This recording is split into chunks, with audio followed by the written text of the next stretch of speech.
दोडामार्ग शहरात वाहतूक कोंडीमुळे सर्वसामान्य नागरिक, वाहनधारक, विद्यार्थी हैराण झाले आहेत. दोडामार्ग येथे परवाना नसलेल्या गोवा येथील खासगी बस चालकांचा दोडामार्ग बाजारपेठेत एक प्रकारे धुडगूस सुरू असल्याचा आरोप नागरिकांतून होत आहे. अनेक खासगी बसेस हे बांधा मार्गावर बेकायदेशीर उभ्या करून ठेवल्या जातात. यामुळे मोठ्या प्रमाणात वाहतूक कोंडी होत आहे. परवाना नसताना बेकायदेशीर रस्त्यावर बसेस उभे करणाऱ्यांवर कारवाई होईल का, असा प्रश्न उपस्थित होत आहे.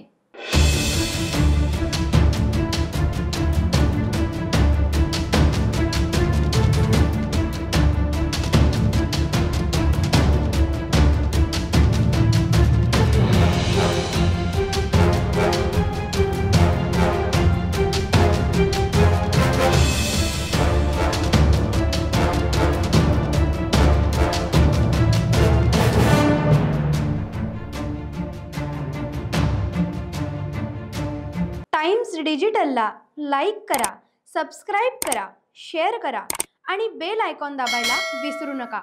Times digital.